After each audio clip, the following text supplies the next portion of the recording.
Baiklah, assalamualaikum warahmatullahi wabarakatuh.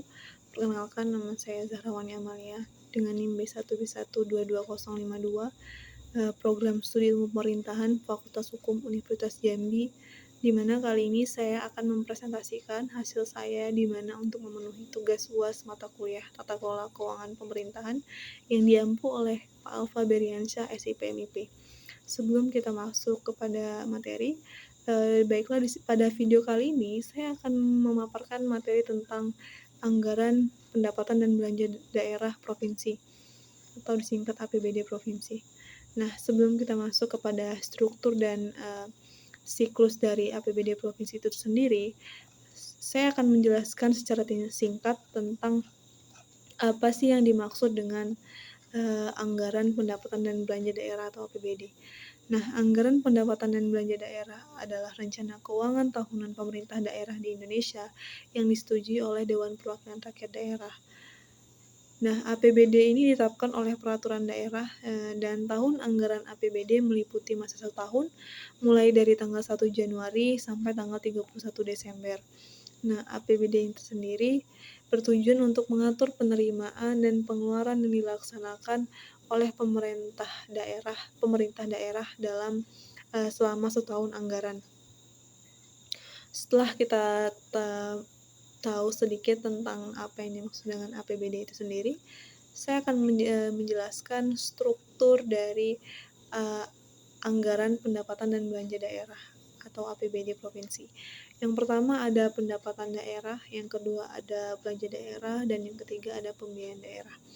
Nah, akan kita kupas secara tuntas satu persatu. Yang pertama ada pendapatan daerah. Pendapatan daerah adalah daerah yang diakui sebagai penambah nilai kekayaan bersih dalam periode tahunan bersangkutan dan tidak perlu dibayarkan kembali oleh daerah. Pendapatan daerah itu yang pertama meliputi pendapatan asli daerah atau PAD. PAD adalah bagian dari pendapatan daerah yang bersumber dari potensi daerah itu sendiri yang dipungut berdasarkan peraturan daerah dan sesuai dengan peraturan perundang-undangan yang berlaku. PAD ini terdiri dari yang pertama pajak daerah. Pajak daerah adalah kontribusi wajib kepada daerah yang terutang oleh orang pribadi atau badan yang bersifat memaksa atau undang-undang dengan tidak mendapatkan imbalan secara langsung dan digunakan untuk keperluan daerah dan sebesar-besarnya bagi kemakmuran rakyat. Yang kedua ada retribusi daerah. Nah, retribusi daerah adalah pungutan daerah sebagai pembayaran atas jasa atau pemberian izin tertentu yang khusus disediakan atau diberikan oleh pemerintah daerah untuk kepentingan pribadi atau badan. Yang ketiga ada hasil pengelolaan kekayaan daerah yang dipisahkan yang mencakup ada yang pertama bagian laba atas penyertaan modal pada perusahaan milik daerah atau yang disingkat dengan badan usaha milik daerah. Contohnya kalau di daerah itu PDAM, terus ada juga bank, kalau di Jambi ada Bank 9 Jambi, tergantung masing-masing daerahnya tersendiri. Lanjut yaitu yang kedua ada bagian laba atas penyertaan modal pada perusahaan milik pemerintah atau yang disingkat BUMN atau badan usaha milik negara, contohnya itu Pertamina. Dan yang ketiga ada bagian laba atas penyertaan modal pada perusahaan milik swasta. Udah pasti perusahaan milik swasta seperti proyek-proyek atau seperti contohnya itu yang bekerja sama dengan pemerintah dalam pembangunan proyek gitu. Lanjutnya yaitu lain-lain pendapatan asli daerah yang sah meliputi hasil penjualan kekayaan daerah yang tidak dipisahkan. Nah, hasilnya ini ada yang pertama hasil penjualan aset daerah yang tidak dipisahkan, terus ada hasil pemanfaatan atau pendayagunaan aset daerah yang tidak dipisahkan, terus ada jasa giro, pendapatan bunga, tuntutan ganti rugi, keuntungan selisih nilai tukar terhadap mata uang rupiah terhadap mata uang asing, terus ada komisi, potongan, atau bentuk lain sebagai akibat dari penjualan atau pengadaan barang jasa oleh daerah, dan ada juga dari pendapatan dari pengembalian.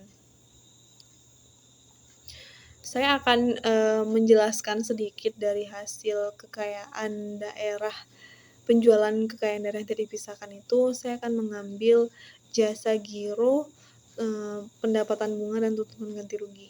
Nah, jasa giro di sini adalah penerimaan dari hasil pendapatan penempatan dana pemerintah daerah dalam bentuk rekening bank sentral di rekening baik di bank sentral maupun di bank umum. Terus ada pendapatan bunga. Nah, pendapatan bunga ini juga dapat dihasilkan dari sejumlah dana yang berasal dari dan disimpan oleh bank, oleh lembaga keuangan atau individu atau perusahaan. Dan pendapatan bunga dapat dimasukkan dalam 2 kategori dalam laporan laba rugi, yaitu yang pertama pendapatan dari operasi dan yang kedua ada pendapatan lain-lain yang dicantumkan secara terpisah. Dan yang terakhir akan saya jelaskan adalah penerimaan atas tuntutan ganti rugi daerah. Tuntutan atas ganti rugi daerah ini dapat dilakukan terhadap pegawai negara yang bukan bendahara dengan tujuan untuk memulihkan kerugian negara. Dan ini dapat berperan penting dalam anggaran dan pendapatan belanja daerah, anggaran pendapatan dan belanja daerah. Setelah itu tadi ada yang namanya pendapatan denda pajak dan retribusi. Yang pertama ada dari denda pajak, yang kedua ada dari denda retribusi. Terus pendapatan dari fasilitas sosial dan fasilitas umum seperti penyewaan parkir, reklame, dan lain sebagainya. Ada juga pendapatan dari penyelenggaraan pendidikan dan pelatihan. Contohnya pelatihan koperasi sukses misal gitu kan. Ada juga pendapatan dari angsuran atau cicilan penjualan. Nah, pendapatan ini didapat dari seseorang atau badan yang mengangsur kepada pemerintah daerah. Nah, dari situlah pendapatan daerah tersebut didapatkan. Selanjutnya ada dana perimbangan. Yang pertama ada dana alokasi umum, yaitu dana yang dialokasikan pemerintah pusat kepada setiap daerah sebagai dana pembangunan. Yang kedua ada dana alokasi khusus, di mana dana yang diberikan oleh pemerintah pusat untuk mendanai kegiatan khusus yang merupakan urusan pemerintah dan sesuai dengan prioritas nasional. Yang ketiga ada dana bagi hasil yang merupakan meliputi dari bagi hasil pajak dan bagi hasil bukan pajak. Dan pendapatan lain-lain seperti pendapatan hibah, yaitu pendapatan dari dana atau bantuan yang diberikan kepada individu atau organisasi dan entitas lain tanpa adanya kewajiban untuk mengembalikannya. Dan ada pendapatan dari dana darurat seperti uang yang disisihkan atau disimpan oleh bendahara untuk keperluan darurat.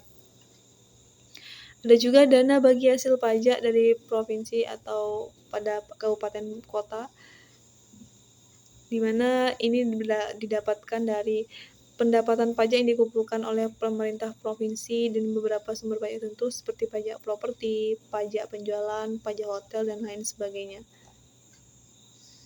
Bantuan keuangan dari provinsi atau daerah lainnya.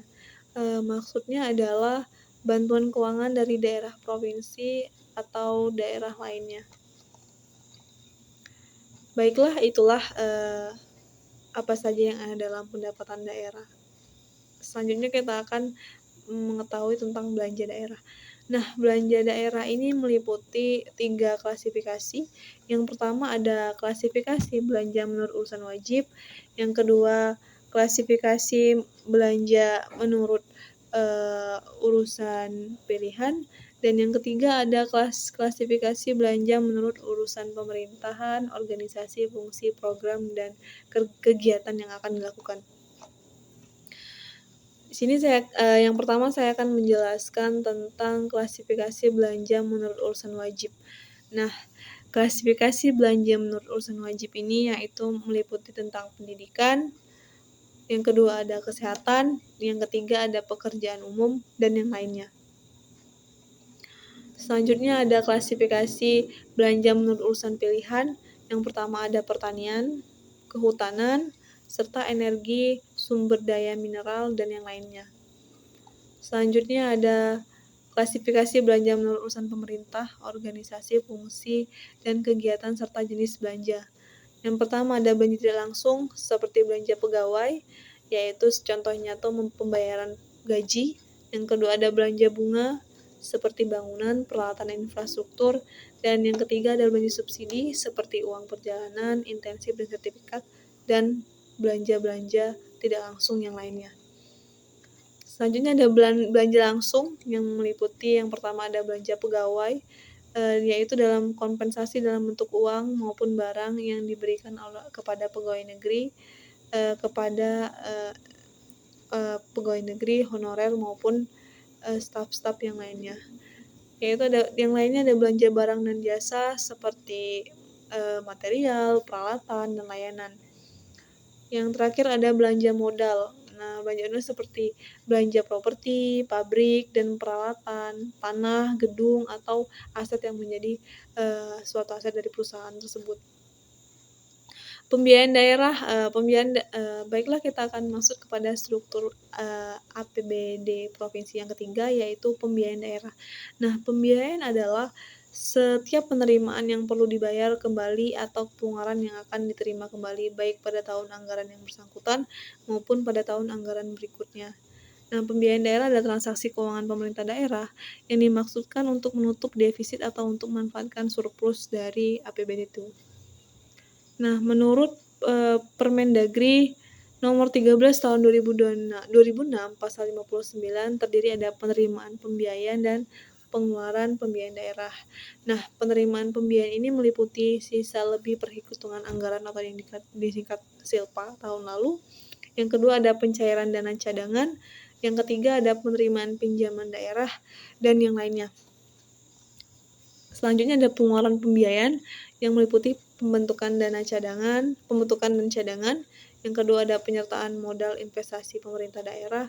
Dan yang ketiga adalah pembayaran utang pokok yang jatuh tempo dan pemberian pinjaman daerah. Baiklah, itulah struktur dari APBD provinsi. Selanjutnya kita akan masuk kepada siklus penyusunan anggaran pendapatan dan belanja daerah provinsi. Pada singkatnya, kalau mengacu pada PP nomor 58 tahun 2005 itu sebenarnya ada 6. Tapi kita akan memaparkan secara rinci bagaimana tahapan penyusunan anggaran rancangan APBD tersebut. Dapat kita lihat yang ada di PPT saya ini. Kalian dapat melihat, saya akan menjelaskannya secara satu persatu. Pada siklus yang pertama dimulai dari RPJMD atau Rencana Pembangunan Jangka Menengah Daerah yang berpedoman pada RPJPD atau Rencana Pembangunan Jangka Panjang Daerah. Nah, RPJMD dan RPJPD ini berisi visi, misi, tujuan, sasaran, serta strategi pembangunan daerah yang akan dilaksanakan dalam jangka waktu tertentu atau dalam artian itu 20 tahun. Setelah RPJMD dan RPJPD ini disusun, tahap selanjutnya adalah penyusunan RKP atau Rencana Kerja Pemerintah. Nah, ini berisi program dan kegiatan yang akan dilaksanakan dalam 1 tahun. Dan RKP ini menjadi dasar penyusunan dari APBD provinsi. Setelah RKP disusun, tahap selanjutnya adalah penyusunan KUA atau Kebijakan Umum Anggaran dan PPAS, prioritas dan plafon anggaran sementara sebagai dasar penyusunan APBD. KUA dan PPAS ini berisi kebijakan umum dan prioritas penggunaan anggaran dalam 1 tahun. Setelah KUA dan PPAS disusun, tahap selanjutnya adalah penyusunan RAPBD atau Rancangan Anggaran Pendapatan dan Belanja Daerah. Nah, RAPBD ini berisi rincian pendapatan dan belanja daerah yang akan dilaksanakan dalam 1 tahun. Setelah RAPBD disusun, tahap selanjutnya adalah pembahasan dan pengesahan APBD oleh DPRD atau Dewan Perwakilan Rakyat Daerah. Setelah disetujui oleh DPRD, APBD akan ditetapkan menjadi Perda atau Peraturan Daerah APBD. Nah, setelah proses penetapan tadi, maka akan proses penetapan APBD itu dapat diuraikan sebagai berikut. Yang pertama ada penyampaian dan pembahasan Raperda tentang APBD. Yang kedua ada evaluasi Raperda. dan rancangan peraturan kepala daerah tentang pejabat APD, di mana ini disetujui dan rancangannya itu peraturan tentang pejabat sebelum ditetapkan oleh bupati wali kota harus disampaikan kepada gubernur untuk dievaluasi dalam waktu paling lama 3 hari kerja. Selanjutnya ada penetapan Perda APBD dan peraturan kepala daerah tentang penjabaran APBD. Dan itulah siklus dari penyusunan anggaran pendapatan dan belanja daerah provinsi. Pada intinya pemerintah provinsi dan DPRD Jambi menyepakati bahwa rancangan anggaran dan pendapatan belanja daerah itu perubahan 2023 itu sebesar 5,3 triliun dan total ini jauh lebih rendah atau turun 3,61% dari alokasi belanja daerah APBD murni. Dan alokasi belanja daerah itu disepakati oleh Badan Anggaran DPRD Provinsi Jambi bersama TAPD Provinsi Jambi sebesar 5 triliun lebih. Alokasi belanja tersebut kurang lebih untuk digunakan alokasi belanja sebesar, kata Ketua DPRD Jambi itu Edi Purwanto mengatakan begitu. Baiklah, itulah penjelasan singkat saya pada video kali ini tentang anggaran pendapatan dan belanja daerah provinsi. Bila ada kurang, saya ucapkan mohon maaf. Sekian, terima kasih. This ain't just another love song, baby. It's my way of putting feelers out. All the traffic in my head's